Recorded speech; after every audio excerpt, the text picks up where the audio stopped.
So I'm going to go through the postpartum stuff.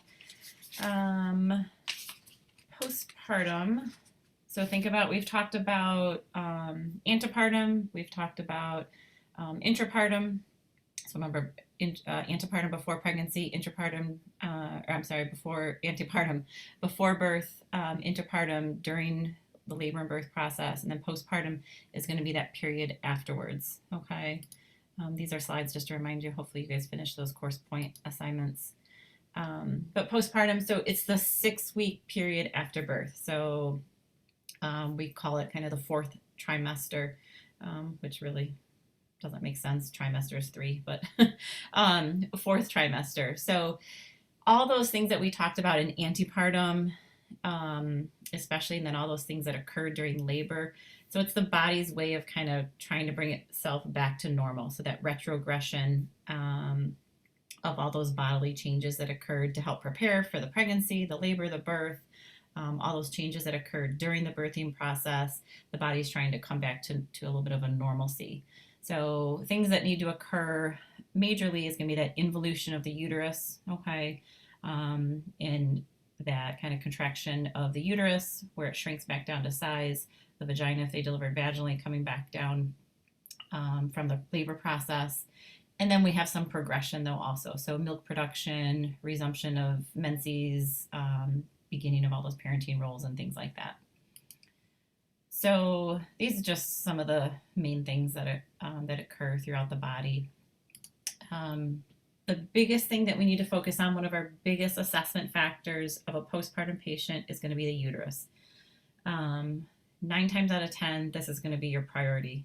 If you're asked a priority question, postpartum, it's probably the uterus. Okay, so think about during the pregnancy process how that uterus stretched out. It grew bigger. Now we've delivered. We're in the postpartum period. It's got to shrink back down. It's got to come back to some type of normalcy. Okay, and remember how much blood volume that body produced, how much more blood volume that body produced in order to prepare for, feeding this baby, giving this baby blood volume and things like that, and preparing for the large amount of blood loss during the labor and delivery process. So now the body has to contract that uterus back down, back to size. So, and every woman's a little bit different, how long that takes. And it depends on how big that baby was, how many babies were in there, how many babies that mom has had in the past, because that uterus has to work harder with every pregnancy to shrink back down, to contract. So that process of the uterus shrinking back down and contracting is called involution. So it occurs with 2 processes. So first, that area where the placenta was at, where that was implanted inside the uterus, that needs to seal off, okay? Because think of after the delivery, baby delivers, placenta detaches from that uterine wall, which is very vascular. Think about how vascular that placenta is. We're ripping that away from the uterine wall. It's like ripping a huge scab off of, off of a wound. So what do you think is going to happen? It's going to bleed, right? So that needs to be sealed off to prevent bleeding. Women can die of hemorrhage postpartum very, very quickly because of how vascular that area is and how much blood volume they have circulating. So that needs to seal off, and then that organ needs to reduce to its approximate pre-gestational size. Okay, so all of this is accomplished by that contraction process. Okay, that sealing off and that shrinking down happens by contractions. So unfortunately for women, the contraction process doesn't stop at labor. So that uterus still needs to contract afterwards. It's not as severe and as painful as labor, though, thankfully. So this kind of gives you a guide as to where that uterus, where that fundus should be based on how far out the woman is from delivery. So because this is part of our assessment to know, is this uterus shrinking back down to size appropriately? Is it contracting appropriately? So, and there is a postpartum assessment video posted, so hopefully you guys have watched that. If not, make sure you watch that. There's the assessment video that Miss Gangrosa had videotaped her doing a postpartum assessment. So that gives you some guide on the whole postpartum assessment. But assessing the fundus, hopefully maybe you've had a chance to do that in your clinical settings, hopefully. If not, make sure you get to do that. So what we're doing is we're using our hands, we're palpating the fundus. So the fundus is the top of that uterus, and we want to know where is that in relation to the mom's umbilicus, okay? So what happens after delivery, usually about 1 to 2 hours after delivery, that fundus may be like just below the umbilicus a little bit, okay? At about 12 hours, it's usually about at the umbilicus. So if you think of the process of delivery, that uterus is pushing that baby out, pushing that baby down, so that uterus, that fundus is kind of pushing down within the mom. And so that's why it may be a little bit below the umbilicus shortly after delivery, okay? And then as things kind of settle into place, come back to normal, it comes back up to the umbilicus, okay? So by 24 hours, definitely that fundus should be at the umbilicus. And I'd make sure you know that you understand where that location should be. And that gives you kind of a gauge as to where it's going from there. And this is textbook. Not every patient is going to be exactly there. Again, if that uterus is overstretched by multiple babies, large babies, lots of fluid, things like that, it may be slightly higher. But textbook, if you were asked a question at 24 hours, the fundus should be at the umbilicus, okay? And then every day, every 24 hours, it shrinks down about 1 finger breadth, so the width of your finger, okay? It's an estimate. I know everybody's fingers are different sizes, but it's an estimate. So it should shrink down 1 finger breadth per day, okay? So going in to do your postpartum assessment, you should know, well, when did my patient deliver? Did she deliver a day ago, 2 days ago? If she delivered 1 day ago, she's close to that 24-hour mark. When I'm palpating that fundus, I should find it around the umbilicus, okay? And that helps us gauge, is it shrinking down appropriately? Is it getting larger? And so on and so forth. The other thing we look at, so not just location to the umbilicus, but also we want to feel, is it nice and firm?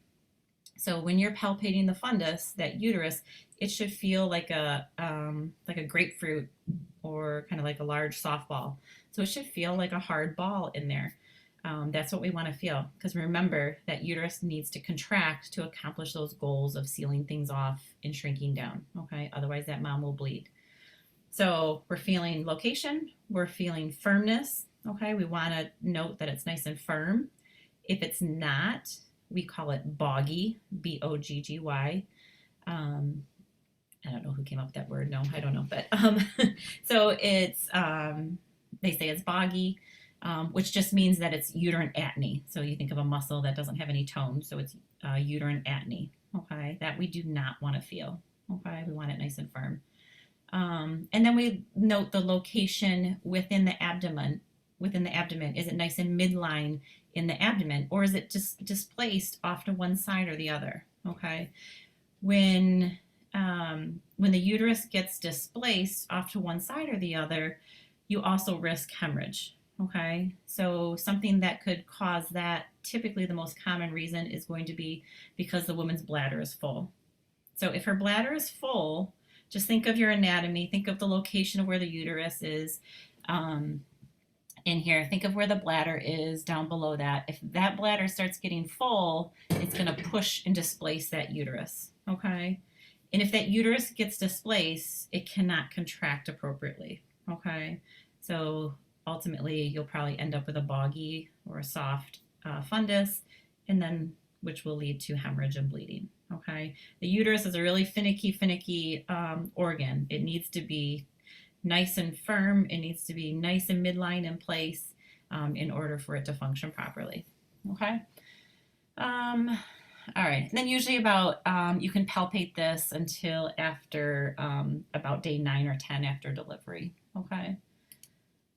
All right, the first hour after delivery is gonna be one of the most dangerous, okay? It's the most common time for a woman to have a hemorrhage.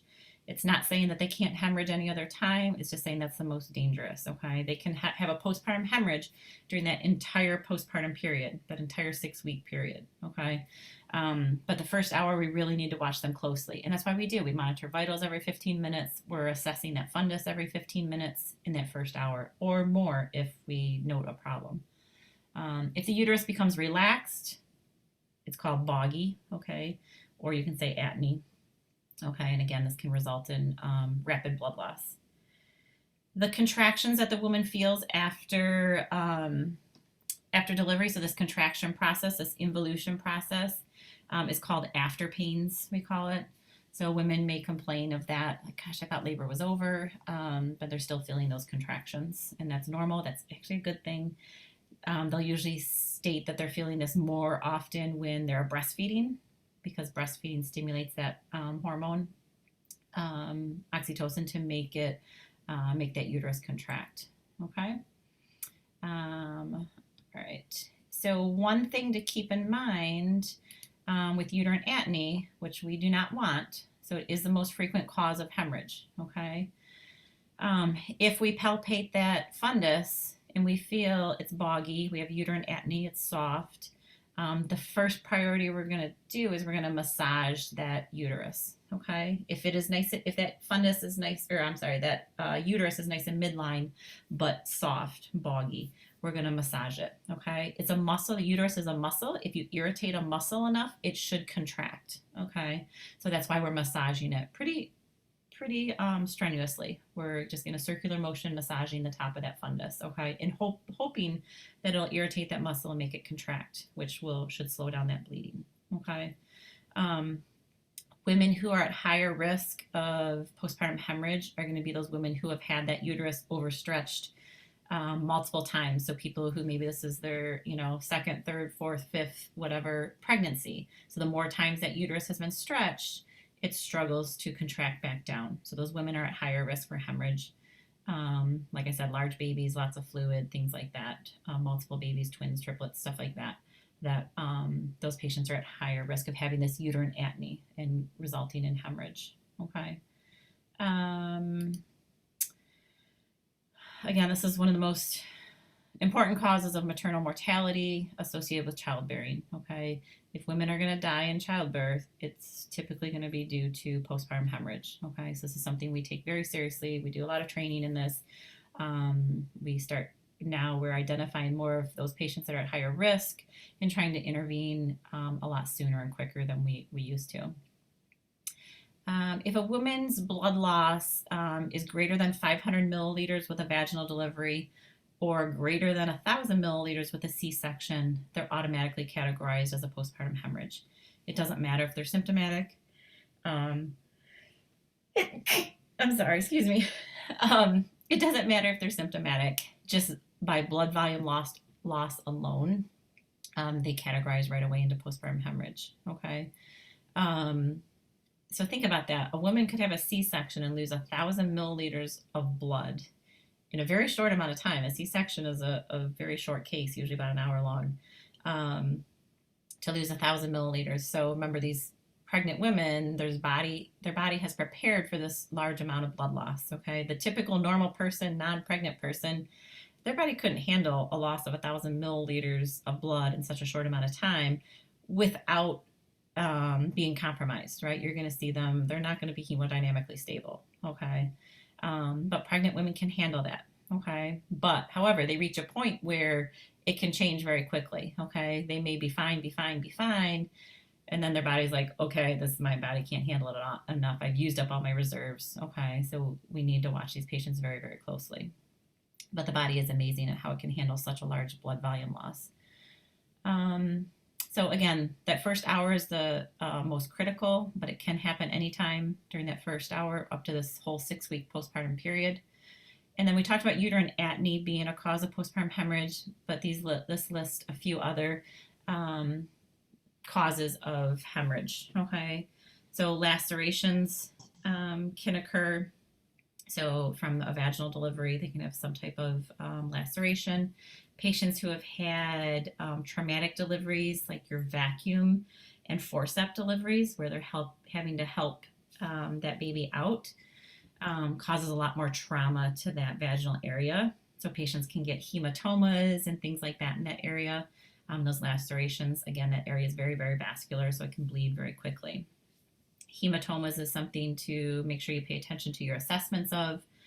A hematoma is going to be a collection of blood that's not, you're not going to see it bleeding. It's bleeding internally, so it may fill up. You may see in the vaginal area a large swollen area that has that collection of blood within there. And those can get very large very, very quickly because, again, that area is very vascular. I've seen them swell up to the size of a softball in a matter of like 10 minutes.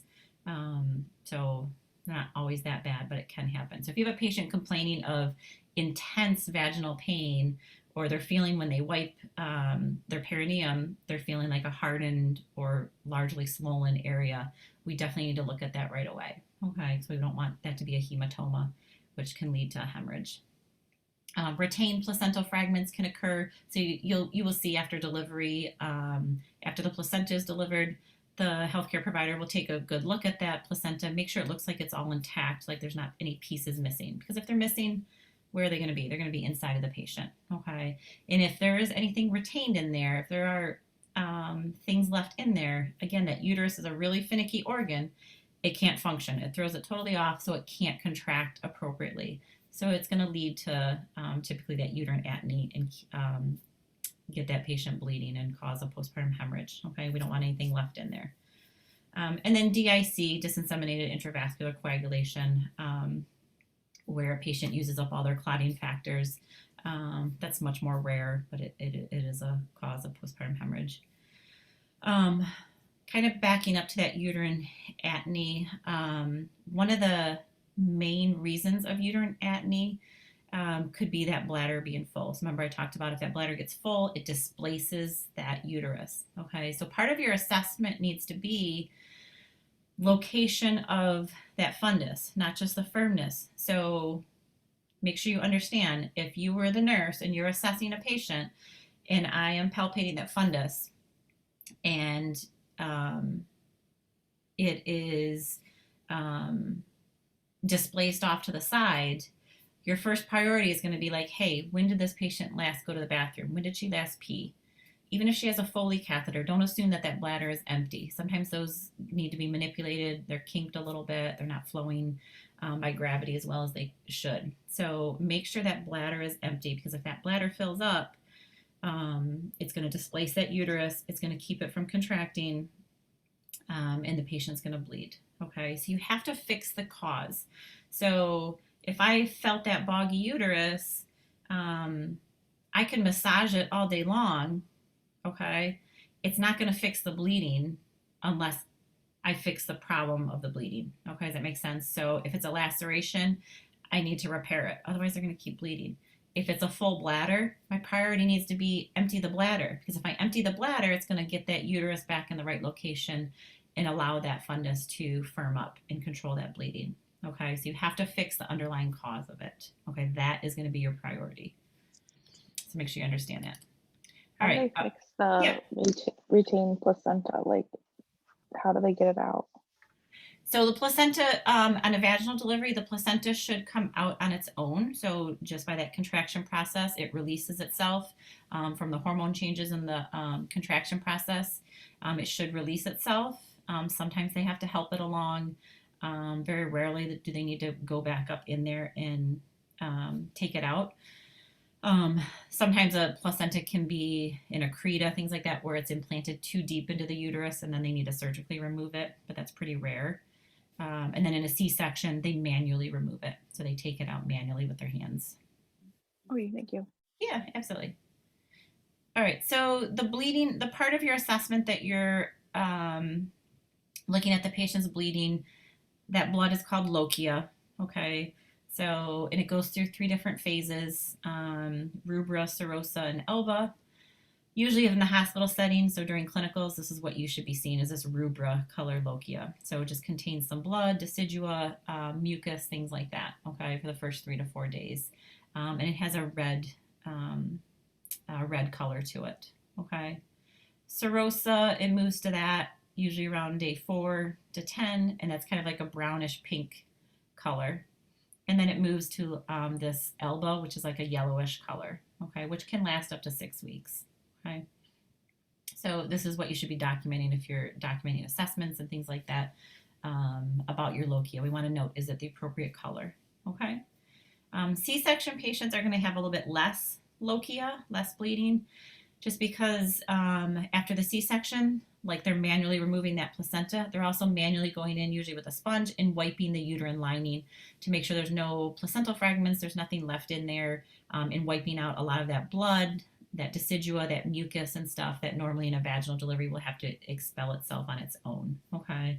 So a lot of that has already been manually removed. So that's why C-section patients have less bleeding. They're still going to have lochia, but it's going to be less. When patients breastfeed, they may have a little bit of gush because it stimulates that Pitocin hormone or oxytocin hormone that causes them to contract. So they may feel more after pains when they're breastfeeding, and then that uterus is contracting more, which breastfeeding is great because it helps that uterus shrink back down to size a lot quicker than if a woman is not breastfeeding. Ambulation. So sometimes keep in mind, like especially if you're taking over a patient in the first thing in the morning, maybe they've been laying in bed all night and they haven't gotten up in a few hours.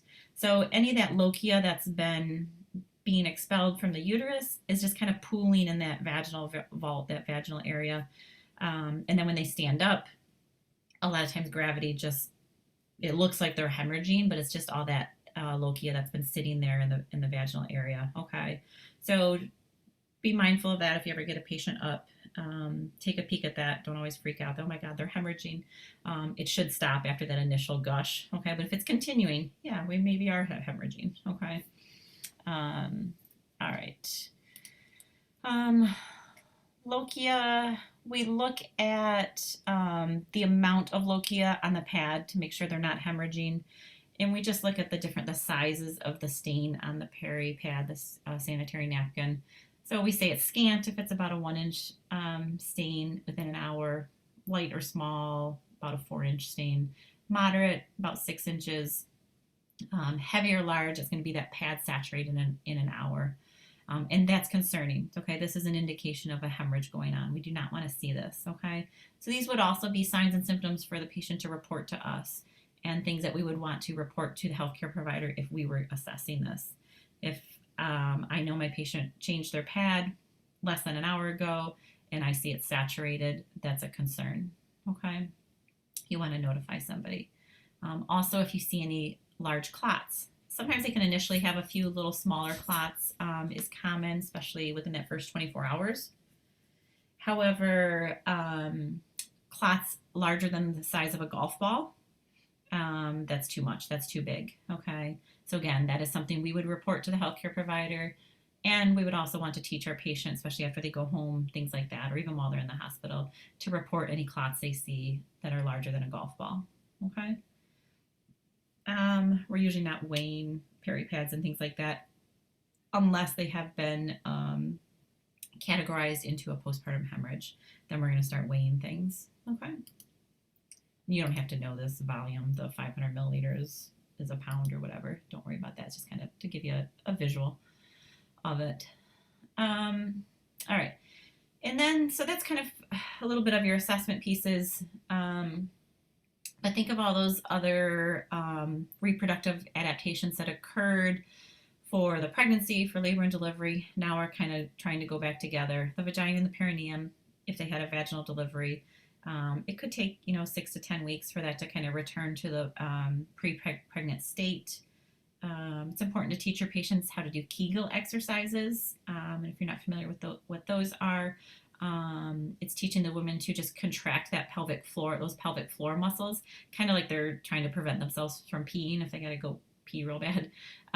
Contracting those muscles, and letting them relax and really holding it for about 10-15 seconds, and then releasing it and doing that periodically. It'll help regain that muscle tone to that area. Estrogen deficiency you may have after, because those hormones are decreasing.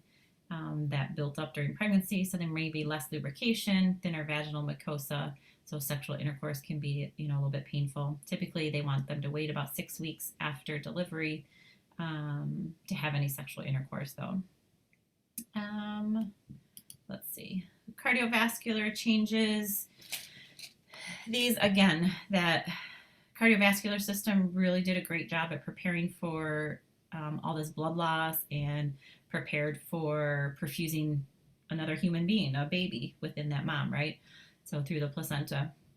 So postpartum wise, cardiac output may have a little bit of an increase for about 48 hours as that blood volume and excess fluid needs to shift back to the mom. Okay, so body had all this extra fluid, all this extra volume that was going to the baby.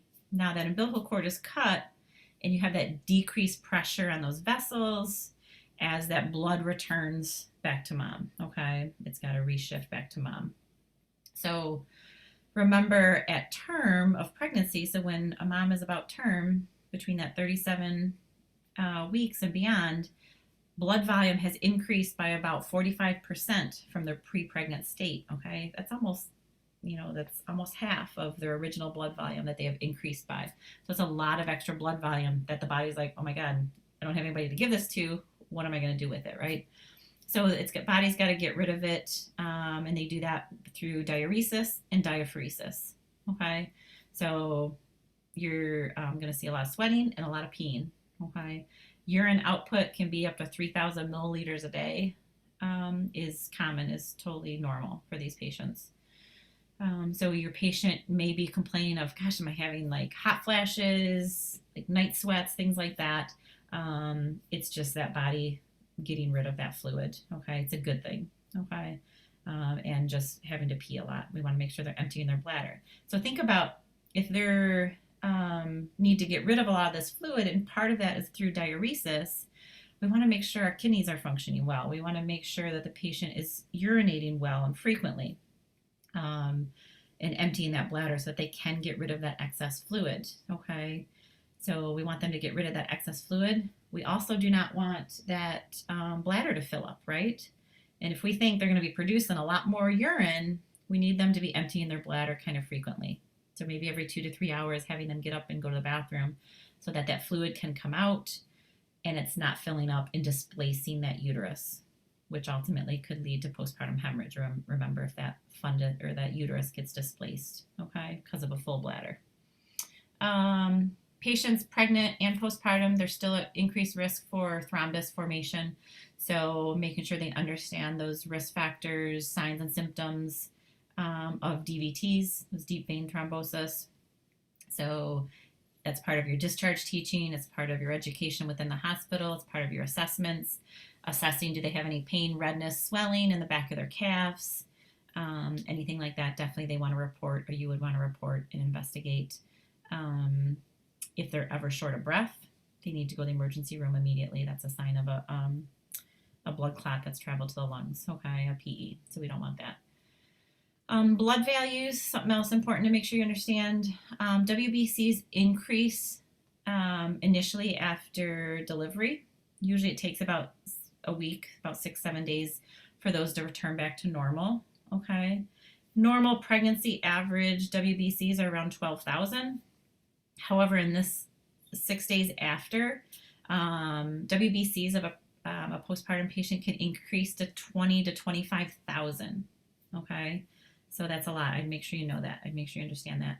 And it's fine. We're not suspecting that this patient is infected.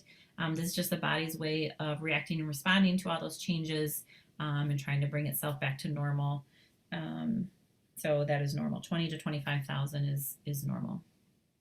Now, if they had other symptoms, we may investigate and see that, but we're not rechecking their WBCs because they were 25,000. This is totally normal. Okay. All right. What else? So we talked about postpartum hemorrhage. We need to make sure we prevent that bleeding. We intervene, fix the problem that we think is causing the bleeding. Okay, like I said, if it's a bladder, empty their bladder. If it's a laceration, we need to repair it. If it's retained fragments, we need to go in and take those out. Even if it's surgically, we may need to. Okay. There are some non-pharmacological and pharmacological ways to maintain that uterine tone, so keep that uterus nice and firm. Um, the non-pharmacological way is that fundal massage. Okay, we can start off gentle, but if it's not working, we can be pretty strenuous with that. Okay, um, so that's what I said. If you feel that boggy fundus, we want to do that. Sometimes that's not enough. We've emptied the bladder. The fundus is nice and midline, so it's not a bladder issue. All those things we've looked at. Maybe they need some help with some medications to control that bleeding. So oxytocin, all patients get after they deliver, whether it's a C-section or vaginal delivery. They get oxytocin IV if they have an IV. If not, they can get it IM to help control that bleeding and keep that uterus contracted postpartum. Okay. And then if it's well controlled, then they can discontinue that. If that's not enough, they may need to give some misoprostol, or Cytotec is the other term for that. Misoprostol has several uses. It's actually a GI drug, but the off-label use of it is for OB-related circumstances. So one, Cytotec can be used to induce labor. It softens the cervix and it causes some contractions. But postpartum-wise, it can contract that uterus. Okay, so we can give this, the best way to give this is going to be rectally, actually. So we usually give 1,000 micrograms rectally to help control that bleeding. Okay, if we have a patient who's actively bleeding, is hemorrhaging, and we gave this, because this comes in a pill form, if we gave it orally, it's going to take way too long to work and become effective. If we gave it vaginally into the cervix, like we do for an induction of labor, if they're actively bleeding, that low key of that bleeding is just going to push that pill out. It's not going to stay in place, right? So rectally is going to be your quickest absorption method. And that's why we give it that way, because we need to control that bleeding. Remember, these moms can die of hemorrhage. They can bleed out very quickly. We need to get it under control very quickly. So that's your misoprostol. Hemabate is another drug that we can give. IM, and then Methergin also. So these are all, kind of know these for your postpartum hemorrhage control medications. Some contraindications though to keep in mind. Hemabate, we have to use cautiously in severe asthmatics. It can cause bronchospasms in those patients. And then Methergin, if you have a very hypertensive patient, it can cause a hypertensive crisis, so it can cause a lot more complications with their blood pressure. So we need to be cautious with that. Okay. The last thing we want to occur during an emergency, during a postpartum hemorrhage, is to cause more problems, especially with your lungs and with your heart, right? So we got to use those cautiously. I have a question. Yeah.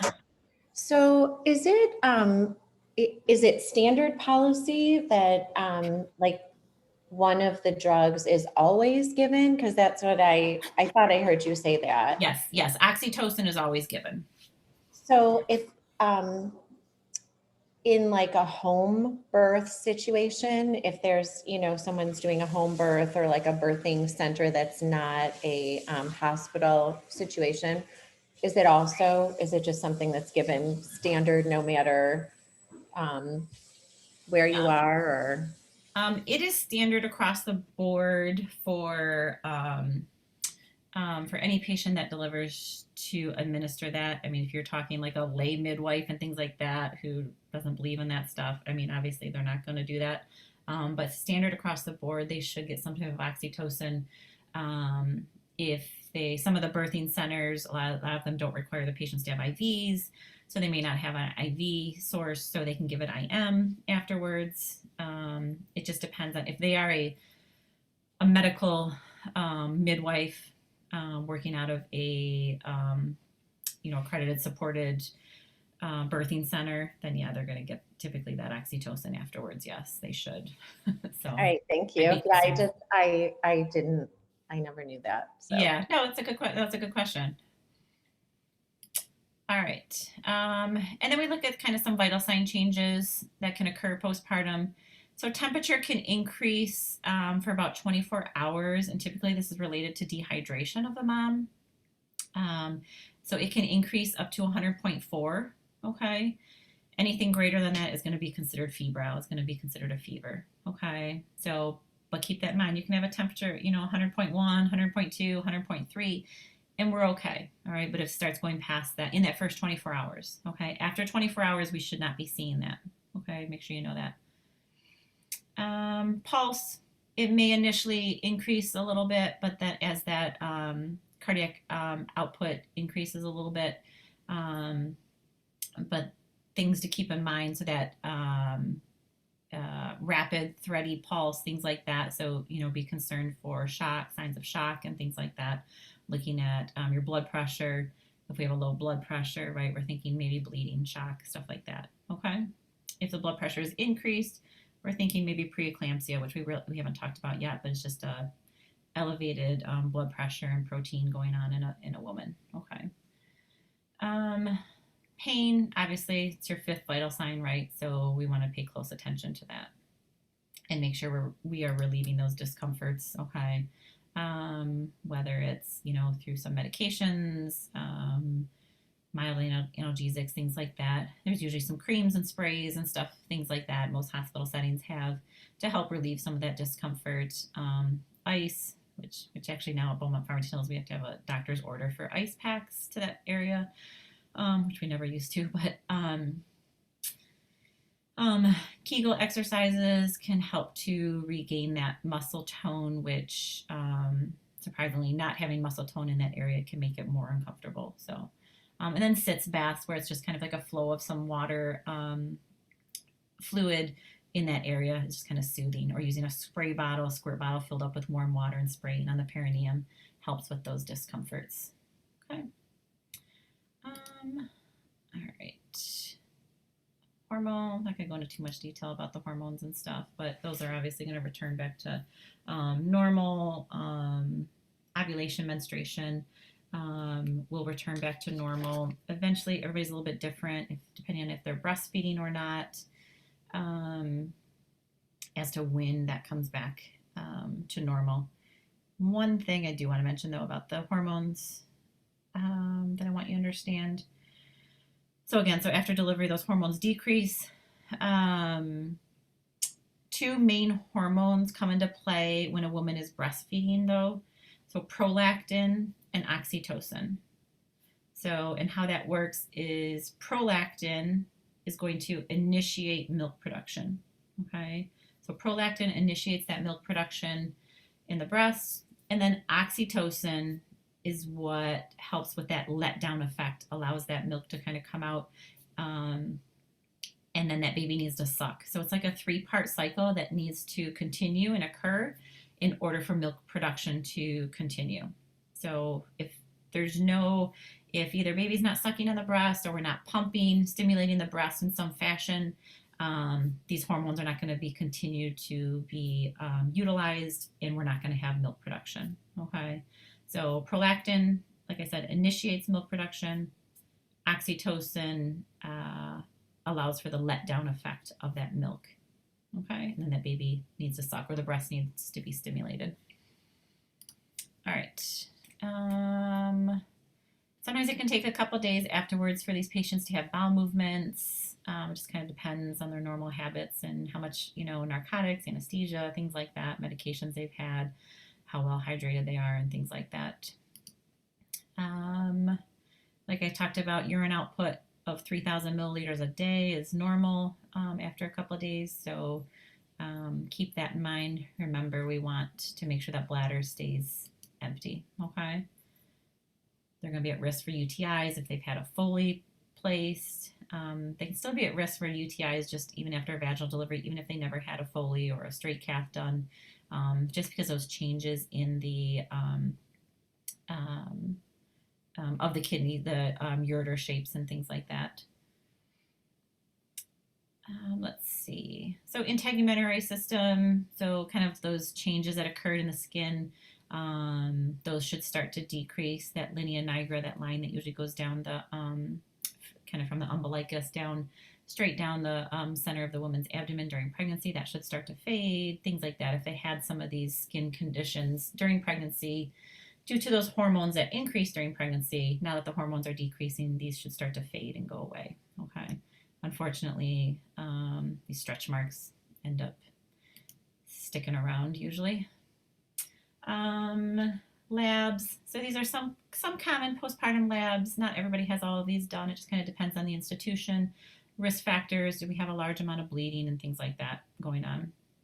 So we may recheck their hemoglobin, hematocrit. We may do a UA if we suspect any infections and things like that. Blood typing. So we want to make sure we know mom's blood type.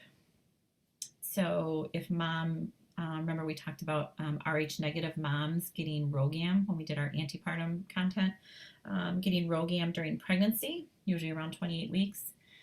Now that they've delivered, they will take some of the cord blood sample and find out what blood type baby is.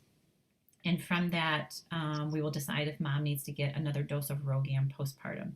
So remember, just Rh negative moms are the only moms that will get RhoGAM. Okay, so if they're A negative, O negative, B negative, whatever, those Rh negative moms need to be assessed for the need of RhoGAM.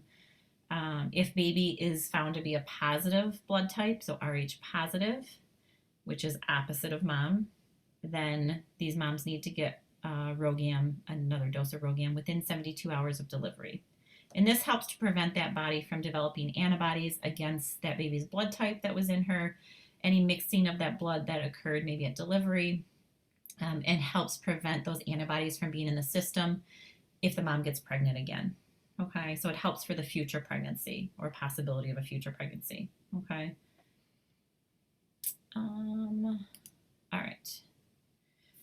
All right, and then I'm not going to go individually through all these slides. I'm just going to talk about this, your bubble hearts assessment. And again, that video is posted of Ms. Gangarosa doing a postpartum assessment, so make sure you watch that, okay? And hopefully maybe you've gotten a chance to do this in clinical setting, I would hope. But bubble hearts is just an acronym to remember the assessment pieces of a postpartum assessment, okay? This is not necessarily the order you want to go in. Remember, you're always doing head to toe, clean to dirty for any assessment, okay? But B just stands for the breast, and then it just kind of gives you some little factors, things to key in on for that piece that you're assessing, okay? So a postpartum assessment is like a focused assessment, okay? You're not doing a full, your normal head-to-toe assessment unless you need to investigate further on some areas, okay? So breast, your uterus, bladder, bowel, lochia, episiotomy, looking for hematomas, anything like that. Heart and lungs. Don't forget your patient still, even though you're doing a focused assessment, we don't want to forget about your normal things. Your patient still has heart, lungs, bowels, bladder, obviously all those things. You're checking for swelling, capillary refill. You want to check for edema, things like that. Okay. Attachment.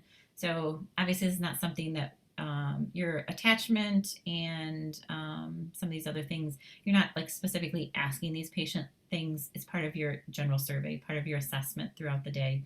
Are they bonding well? Okay, so how would you know that a patient is bonding well with their baby? So are they talking to the baby? Are they feeding the baby? Are they changing the baby? Are they talking about the baby? Oh, he has your eyes. Oh, this or that. Some things that we do to encourage bonding, and bonding is on that, I just realized on the exam review. Sorry, I forgot to bring up those topics, but I've talked about them. But bonding, you would know, or things that we do to help encourage bonding, putting that baby skin to skin right after delivery, and even throughout the postpartum period, getting that baby against mom's bare chest or dad's bare chest.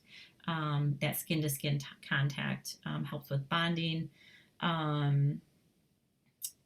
making sure they room in with the baby. So we used to take babies to the nursery a lot. We don't do that anymore. Okay, we want the baby to stay in the room so they have much more chance of bonding. Breastfeeding is a good way to bond also, okay, and things like that. Reflexes, we don't do on all patients, but if we suspect there's an issue, reflexes, we're talking about deep tendon reflexes. So when you're checking those tendons, so you're checking your neural response and things like that. We do that more often with patients who have elevated blood pressure throughout pregnancy or postpartum because we worry about preeclampsia. And again, I know you keep hearing that word. We're going to talk about that in our perfusion lecture. But just kind of keep that in the back of your head.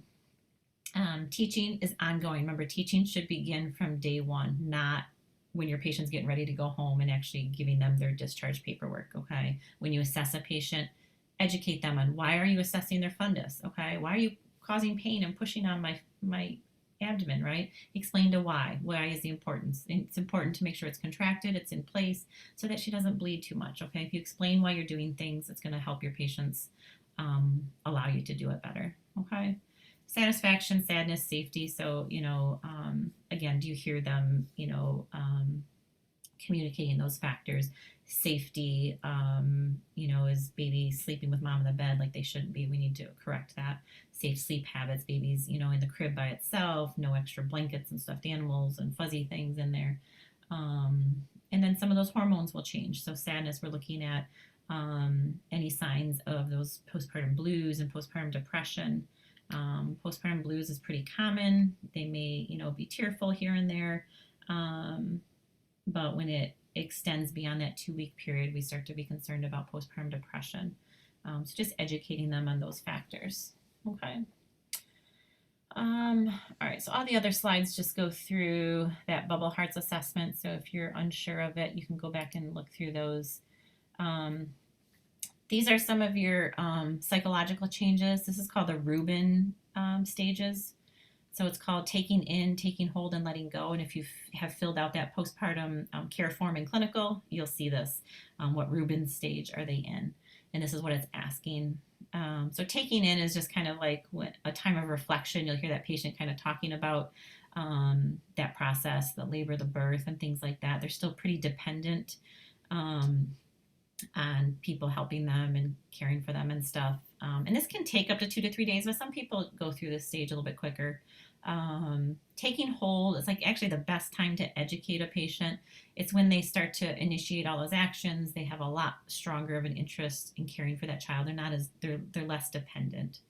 And then letting go. So if you had a mom who, she really wanted to have a natural birth, no medications, vaginal delivery, and she ended up with an emergency C-section. It just like threw her birth plan out the window. She's finally letting go of that and accepting that new role. Maybe they wanted a boy, they ended up with a girl. So you're kind of letting go of all those preconceived notions. Okay. All right. I'm not going to go through all these. These are a lot of psychological changes, pretty straightforward. I'm not going to read all these to you. What else is on that exam review? We talked about all the physiological findings and changes. So a lot of those like cardiovascular changes, those WBC changes, things like that. Pay close attention to. Postpartum teaching. So we talked about, signs and symptoms to report. Increased lochia, so saturating a pad in, less than an hour. Large clots the size of a golf ball or larger, it's too much, things like that. Let's see. So sexual activity, it's generally safe after a couple weeks, depending on how traumatic their delivery was. However, most healthcare providers will tell them to wait 6 weeks till they go back for their 6-week checkup appointment and they check and make sure everything looks okay before they do that. Okay. They're going to continue prenatal vitamins. They may need some iron supplements depending on how much blood loss they had or if they were anemic, what their hemoglobin is, pain medications, things like that. Okay. So vaginal deliveries usually need to follow up, like I said, at 6 weeks. C-sections, usually 1 to 2 weeks to do an incision check, and then they'll also come back for a 6-week checkup appointment. And baby should come back, and actually this says weeks, I apologize. Baby usually needs to come back to see the pediatrician in 1 to 2 days. Sorry, this weeks is, this should say days. I don't know that I can even change it on here, but I can. So it should be 1 to 2 days. All right. And then this just goes through a case study. This is stuff you can do to practice on your own to see if you're understanding kind of the concepts I talked about. I'm not going to do these with you, but think of that process of involution, what we want to see, signs and symptoms that we'd want to report, all those things. So these are just questions about this case study. Okay. All right. Questions about that? I know it's a lot of content. A lot of information. There's really not a lot of questions on postpartum on this exam review, though. But I think I talked about everything. What else? Bonding. I talked about fundal checks. We talked about that. Checking that fund is where it should be. What we'd want to do to intervene. All right, we got just a few minutes left. Let me, I'm just going to touch base on a few of the things that are on the exam review on the special considerations on that content. So let me see. It talks about, I think I have that PowerPoint too. Maybe I should share the screen. It talks about